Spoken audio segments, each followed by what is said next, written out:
Welcome to Military Analytics. Ukrainian leader Volodymyr Zelensky has signaled many times that Crimea, which the Kremlin illegally annexed in 2014, will be liberated by Ukrainian forces simultaneously with the attacks on Russian positions in eastern Ukraine.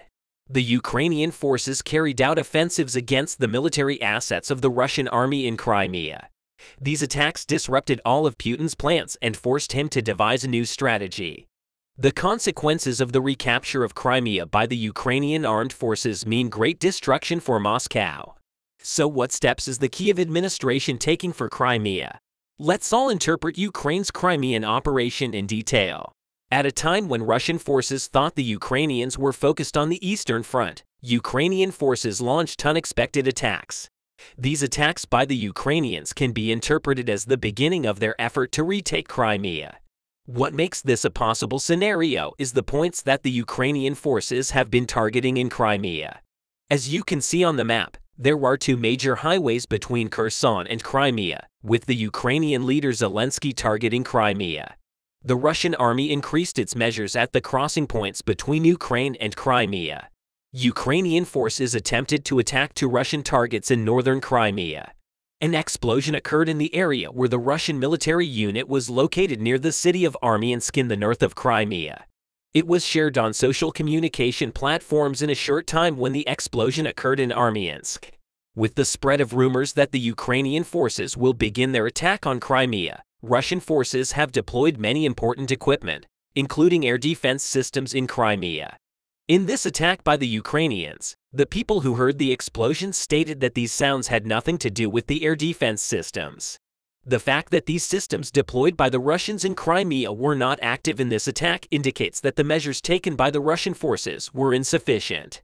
In another Ukrainian attack on Crimea, Tsankawi was targeted. Tsankawi, located in Crimea, was subjected to a massive attack using UAVs. 12 unmanned aerial vehicles simultaneously participated in the attack. This Ukrainian attack was neutralized by Russian forces, partly by air defense systems and partly by electronic warfare systems. However, the debris of drones damaged many structures in the area.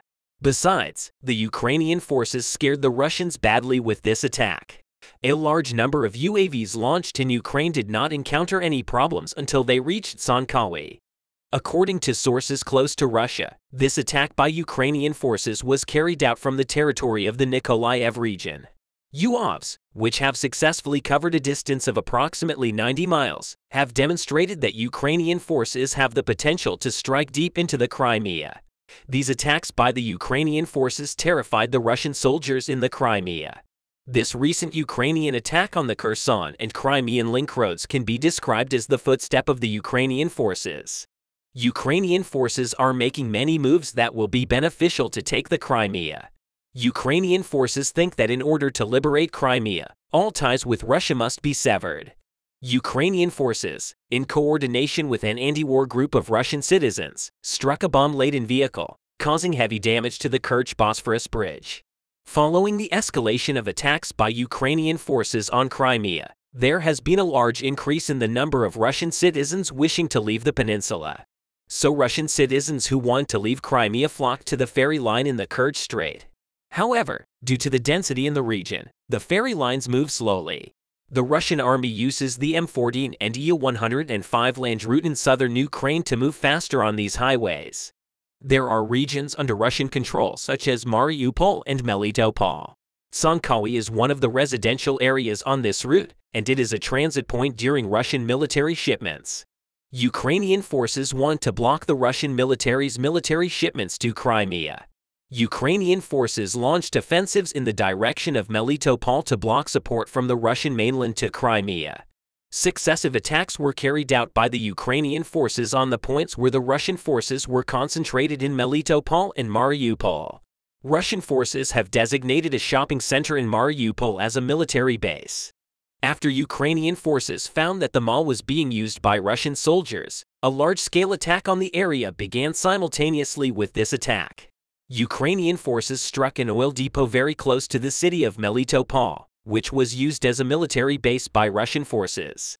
Both these attacks did heavy losses on the Russian forces. In addition, the Ukrainian forces took an important step towards the liberation of Crimea. In the past year, we have witnessed very heavy clashes between Ukrainian and Russian forces. After these clashes, Ukrainian and Russian troops turned the war into a stagnant phase to further examine what they had learned on the battlefield. Ukraine's attacks to liberate Crimea indicate that the war has started a new season. We clearly understand from the events that took place in the past few days that the Russian forces could not develop an important tactic against the Ukrainian attacks. The Russian army, which cannot make the right moves strategically, will continue to be crushed by the attacks of the Ukrainian forces. When we look at the Ukrainian forces, we see that the Ukrainians studied their lessons well during the stagnant war. Unlike the Russian forces, the Ukrainians shaped the army for the tactical offensive of the Russian army. At the same time, the Ukrainian forces shaped their attack strategy, according to the Russian defense strategy, and switched to an attack model in which the Russian forces would suffer more severe damage compared to the Ukrainian forces. The biggest handicap of the Russians is that they are constantly consuming but not able to make any gains. At the same time, the Kremlin government is experiencing a huge lack of support. The Kiev government enjoys great support from its Western allies. Even if the Western countries do not meet all the equipment required by the Kiev government, they do not hesitate to deliver any equipment they think the Ukrainian army needs. Ukraine's Western allies agree that Crimea is Ukrainian territory. For this reason, they will meet the equipment requested by the Ukrainian forces for the recapture of Crimea. It will be easier than expected for the Ukrainians to retake Crimea. Changing the offensive strategy. Ukrainian troops will receive the support they expect from their Western allies and will be able to launch simpler but more effective attacks on Crimea. At the same time, more modern and effective equipment is included in the military aid packages that Western countries have recently made to Ukraine. Sending better quality and useful equipment to Ukraine by Western countries will facilitate the work of Ukrainian forces in Crimea.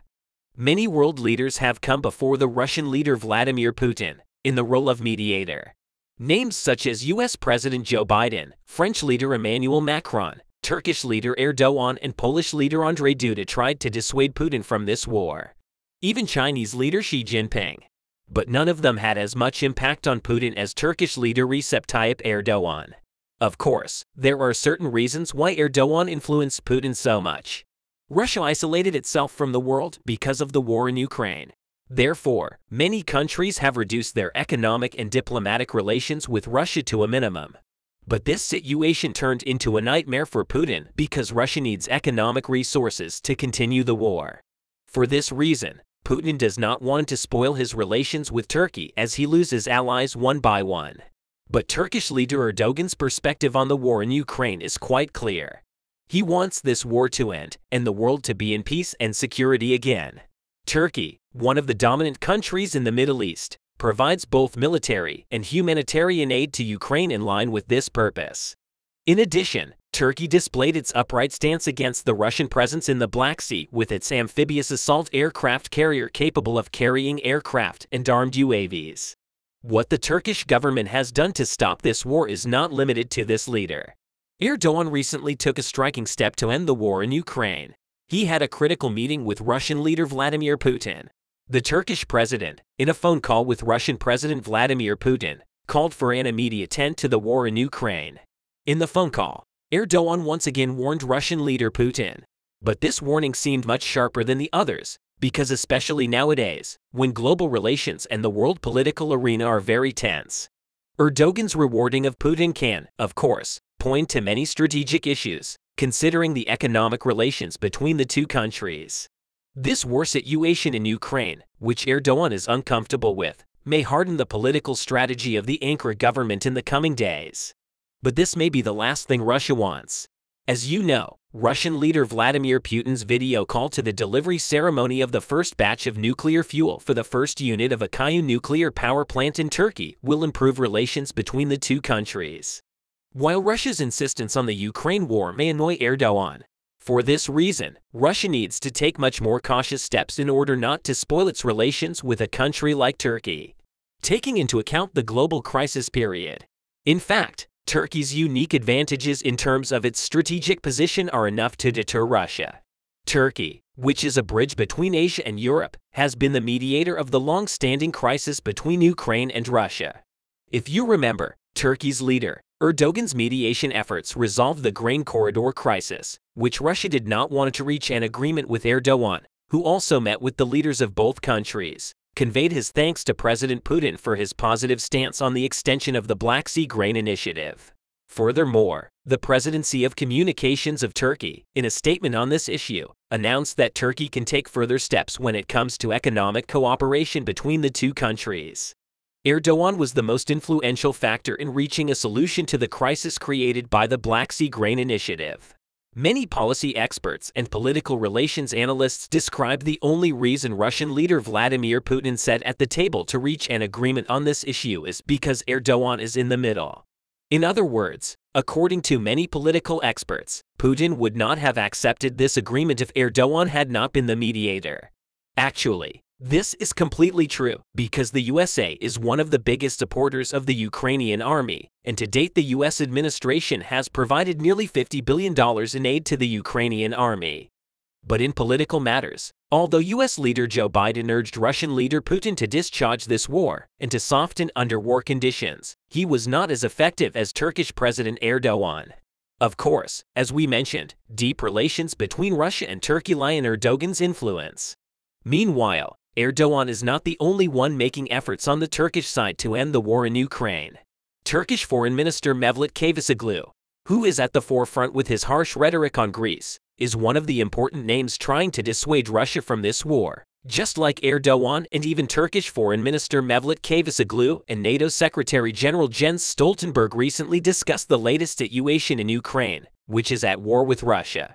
According to Turkish diplomatic sources, Cavusoglu and Stoltenberg also exchanged views over the phone about the upcoming NATO summit and alliance expansion. The NATO summit, which was mentioned in the meeting, will take place on July 11th and 12th in Vilnius, the capital of Lithuania. This critical step by Cavusoglu received great appreciation from all countries of the world, mainly NATO. After all, the Turkish foreign minister is one of the political officials who have done the most work on this issue after Erdogan. But first of all, the meeting between Russian leader Putin and Turkish President Erdogan is expected to yield results as soon as possible. The biggest reason for this may actually be due to the fact that NATO is expanding day by day. The NATO alliance, which gained strength with the participation of Finland, became the most important diplomatic phenomenon that interrupted Russia's invasion of Ukraine. Russia is now bordering on a new deterrent military power. Russia, which became more isolated with Finland's participation in NATO, is trying to get closer to China, especially these days. But these efforts by Putin are not enough for Russia to win this war. In fact, this step by the Russian leader is quite dangerous because with each passing day of the Ukrainian war, the Russian army wears out more. But Putin fails to see this huge problem. The Russian leader is trying every possible way to win the war, but we all know that there is no guarantee of the alliance power that China provides to Russia. If Russia approaches China for a little more military power source in the Ukraine war and spoils its relations with a country like Turkey, this situation may have a bigger impact on the Russians than losing the Ukraine war. In fact, many senior officials in the Kremlin administration do not want Russia's relations with Turkey to deteriorate, especially when it comes to the Black Sea. There is no country more important than Turkey in terms of authority. But Turkey's attitude towards the Russian Navy in the Black Sea is also quite determined. Turkey still keeps the Bosphorus and the Dardanelles closed to Russian warships. Even the prospect of Russia turning its back on Turkey just because of this could ruin Russian-Turkish economic relations in the Black Sea. Vladimir Putin is aware of this. Even if Turkey closes the straits to warships, Russia can in no way object to this because the Montreux Straits Convention draws a clear stance on this issue. According to the international agreement, Turkey has the right to close its own straits to the ships of any side of the war in the event of a war. In summary, Turkey is one of the most important factors that can deter Russia and its leader, Vladimir Putin, from this war, both in terms of its strategic location and its economic and military power. The war between Ukraine and Russia continues despite the harsh conditions of the winter season. 11 months of intense fighting continues, and both sides seem to be preparing for a major offensive in this process. The Russian forces are trying to protect the regions they hold despite the defeats and failures they have received. As the Moscow army tries to advance, it crashes into the wall of Ukrainian troops. The Russian army was repulsed by the Ukrainian armed forces in many areas. There is one thing that we all now know: the loss of Russia in this process is just the tip of the iceberg. Unlike the Moscow army, the ammunition reserves of the Kiev military units are updated by their Western friends. Especially Ukraine continues to be insistent on tanks after battles for control of the region. Over the past year, Ukrainian officials have made it clear that tanks will be crucial in repelling Russian forces. This became of increasing importance this winter, given the limited window for Ukraine to gain an advantage before Russia deploys hundreds of thousands of new troops in an anticipated spring offensive last year. NATO allies in Eastern Europe supplied Ukraine with Soviet-era and Russian-made tanks that have been raised or destroyed in constant conflict. The provision of sophisticated battle tanks, one of the most potent symbols of war, has long been seen as a red line by the United States and its closest European allies who feared Russian retaliation. But the debate changed this month as France, Germany, and the United States announced plans for the first time to send armored combat vehicles to Ukraine to assist in ground warfare. Days later, Britain announced that it would send a detachment of Challenger 2 battle tanks to Ukraine, some of which arrived within weeks. In his nightly speech, Ukrainian President Vladimir Zelensky promised that the Ukrainian flag would once again fly at Donetsk Airport, Donetsk City, and all other regions in the Donbass region. Kiev leader Zelensky acted quickly to fulfill his promises. Armored vehicles of the armed forces of Ukraine are heavily deployed in the direction of Bakhmut. Residents of the Donetsk region report that Ukrainian troops have deployed a large number of armored vehicles in the direction of Bakhmut. At first it was reported that Ar-765 armored vehicles were seen in this direction. However, the day before, a convoy of Turkish Kirpi armored vehicles was seen advancing towards the city. In the video footage shared on social media platforms, we notice how a convoy of armored vehicles is moving along the highway in the direction of Bakhmut. The armored vehicle convoy of the Ukrainian armed forces includes at least 9 armored vehicles and a tanker in total. Considering that there can be a maximum of 10 people in the armored vehicles, very serious reinforcements are sent to the Bakhmut direction. After all these situations, Russian leader Vladimir Putin is exposed to heavy criticism. Almost a year after the Ukraine war, Russian President Vladimir Putin is facing a growing chorus of criticism over the way he handled the conflict. At the same time, Ukraine will receive Golst ammunition for HIMARS systems with a range of up to 170 kilometers. Golst ammunition is a floating bomb designed for the M142 HIMARS and M270 MLRS systems equipped with a rocket booster to reach a certain speed and altitude. The maximum hit range for such systems is 170 kilometers. This shows that it now has a very serious range, as it's twice the range of the M31 ammunition used by the Ukrainian armed forces. The procurement of Golst ammunition is expected to be announced tomorrow as part of the ongoing meeting in Germany of the representatives of the countries providing military assistance to Ukraine. The estimated batch for deliveries is 200 ammunition.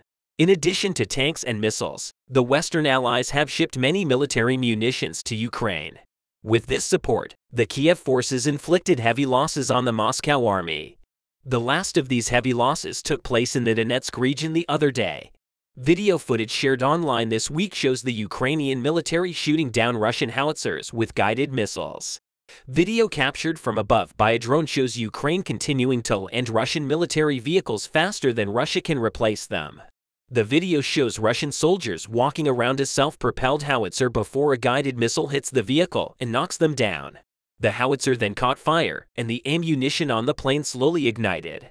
The vehicle was eventually caught in a fireball in Donetsk Oblast. The Ukrainian army destroyed a Russian 251 122mm self-propelled howitzer using M982X caliber guided missiles and damaged to a 36 Johnson B152mm towed howitzers. The striking developments in Donetsk are incessant recently. The Ukrainian armed forces targeted armored vehicles of the Moscow army using a multi-barrel rocket launcher system. Armored vehicles in the Russian military convoy stood in a heap in the Donetsk Oblast. 9 armored vehicles in the Russian military convoy were destroyed with a single shot. This attack caused a record number of casualties in one shot. Some vehicles were critically damaged, while others were rendered inoperable by fire. This attack was recorded by drones. The type of infantry fighting vehicles could not be determined. No official statement has yet been made by the Russian authorities regarding the events. It is not possible to obtain satellite images of the region due to the lack of precise coordinates. With the recent attacks in the Donetsk region, we see that the Moscow army has once again received deep wounds, especially the destruction of 9 armored vehicles. With a single hit is a loss of reputation for the Russian army. However, despite the shortage of tanks, ammunition and weapons, the Russian forces continue to advance. Sergei Sharavathy, spokesperson for the Ukrainian Eastern Forces, stated that this week the Ukrainian army managed to stop the Russian forces despite the adverse weather conditions. Sharavathy described how Russian forces had suffered enormous losses in recent months. The Ukrainian military is keeping the situation under control in incredibly difficult weather conditions under heavy enemy fire. The Russian invaders suffered enormous losses all this time. Moscow soldiers could not systematically break through the defense system of the Ukrainian armed forces. Despite the losses, Russia continues to advance in various spots of Ukraine, perhaps most notably in Soledar, a salt mining town just north of the city of Bakhmut. While Russia claimed to have taken control of the town last week, Ukrainian forces insist that fighting continues in the area. Russia touted its latest gains at Soledar, which the Russian military said last week would allow its troops to advance towards Bakhmut 9 miles south. However, it is also known that Russia struggled to obtain military equipment and suffered from manpower shortages, demoralization among soldiers, and internal division among military leaders. British intelligence confirmed that despite heavy attacks by Wagner mercenaries, Ukraine probably retained control of various positions throughout the town. In an assessment published by the Institute for War Studies, it's noted that among key Russian figures, including Wagner Group founder Yevgeny Prigozhin and former Russian commander Igor Ivanovich Strelkov, also known as Igor Girkin, they are increasingly expressing their dissatisfaction with the Russian leader, said Prigozhin, who founded the paramilitary group providing mercenaries and other key voices in Russia, opened up new space to criticize Russian President Vladimir Putin without fear of retaliation, regularly criticizing Russia's war efforts. Girkin drew attention to the statements he made on Telegram the other day. Girkin noted that Russia should form several armies as soon as possible and retain their troops en masse in order to avoid an almost inevitable defeat. Criticism of Vladimir Putin is increasing day by day. We will see how the Russian leader's attitude against both the increasing criticism and the failures he has received on the Ukrainian fronts will continue in the coming days.